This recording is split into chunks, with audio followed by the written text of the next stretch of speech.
కర్నూలు పట్టణంలోని శంకర వేద విద్యాలయం విద్యార్థులకు ఉచిత దంతవైద్య శిబిరాన్ని నిర్వహించారు. అఖిల భారతీయ బ్రాహ్మణ కరివెర నిత్యానందన సత్రాల్లో ఈ శంకర వేద విద్యాలయం ఒకటి. ఇక్కడ దాదాపు 80 మంది వేద పాఠశాల విద్యార్థులకు, 26 మంది పరిచారకులకు దంత పరీక్షలు నిర్వహించారు. ఈ శంకర వేద విద్యాలయం విద్యార్థులకు Indian dental association Rayalaseema branch ఆధ్వర్యంలో ఈ వైద్య శిబిరాన్ని నిర్వహించారు.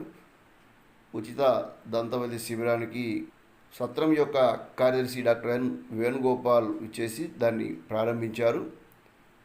ఐడియా రాష్ట్ర అధ్యక్షుడు డాక్టర్ మురళీధర్ రెడ్డి, ఉపాధ్యక్షుడు డాక్టర్ కిషోర్ కుమార్, జి పుల్లారెడ్డి కళాశాల principal doctor Nagalakshmi Reddy, doctor Upendranath Reddy, doctor Sunil Kumar Reddy, doctor Naushad, doctor Nagesh Goud, doctor Himabindu, doctor Swetha, doctor Satish, doctor Ashok, doctor Mazhar, doctor Pavan తదితరులు పాల్గొన్నారు.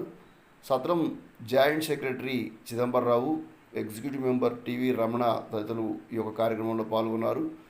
ఈ సందర్భంగా 80 మంది వేద విద్యార్థులకు, అదేవిధంగా 26 మంది పరిచారకులకు దంత పరిశుభ్రత గురించి అవగాహన కల్పించామని, దంత పరీక్ష నిర్వహించి వారికి పేస్టు, బ్రష్, మౌత్ వాష్లు ఉచితంగా అందజేశామని వైద్య శిబిర నిర్వాహకులు తెలిపారు.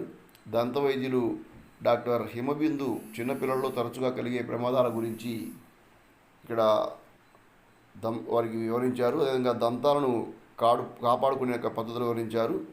కార్యక్రమంలో సత్రం ప్రతినిధులు, అదేవిధంగా ఇండియన్ డెంటల్ అసోసియేషన్ ప్రతినిధులు పాల్గొన్నారు.